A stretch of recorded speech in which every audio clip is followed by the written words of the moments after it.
on maintient nos clients en détention. Quels sont les clients qui doivent être maintenus en détention? L'ensemble de M. Kassori Fofana et Dr Diané et M. Ouye, c'est la demande de liberté qui a été rejetée. Ils ont rejeté carrément. Rejeté carrément. Imaginez, nous avons démontré l'impossibilité de l'article 461 parce qu'il faut que l'individu soit arrêté en flagrant délit. Malheureusement, cela a été démontré.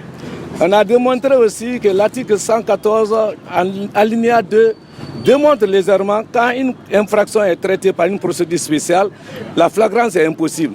On a démontré le jeu d'intelligence du parquet en ce qu'on appelle l'estopel. De fait, revirement de procédure au détriment de l'autrui. On a démontré non seulement l'exception d'inconstitutionnalité, parce que la charte de la Constitution en son article 12 va interdire toute poursuite pour les faits antérieurs. Et la charte de la Constitution par rapport à l'article 4 de l'ordonnance modifiée qui crée la CRIEF autorise la poursuite des infractions antérieures. Entre la charte de la Constitution qui remplace présentement la Constitution et l'ordonnance qui est une loi organique, c'est la charte qui domine. On a démontré effectivement que les infractions là ne peuvent être poursuivies en flagrance et depuis la date du 6, le jour où nos clients ont été placés sur le mandat de dépôt, ils sont incapables de les présenter à un juge d'instruction, ni à une juridiction de jugement, ni à une juridiction d'instruction. Donc franchement, ils sont détenus par la volonté du prince, des hommes du 5 septembre. CRIEF est un instrument de sale boulot. Nous sommes désolés et la liberté est bafouée conformément à la loi et on s'inscrit en faux, on va relever appel immédiatement.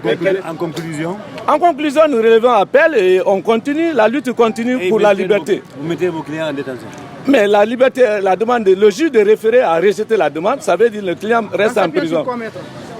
En s'appuyant sur quoi il a rejeté votre demande? Oui, en contournant la loi, en s'appuyant sur la force des hommes invisibles.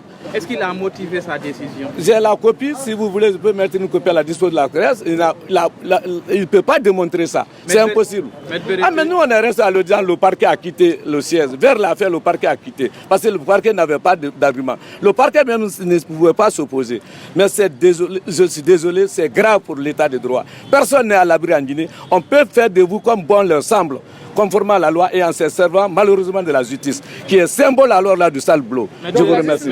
Une dernière question. La boussole, est-ce qu'il y a boussole? Mais une dernière question. Est-ce qu'aujourd'hui, ça veut dire qu'on ne sait pas quand est-ce que vos clients seront présentés, ni à un juge d'instruction, ni à un juge de jugement? On les écoute, c'est à eux d'annoncer cela quand ils vont les présenter. Mais est-ce qu'avec telle justice, on peut faire confiance maintenant à comparer devant un juge?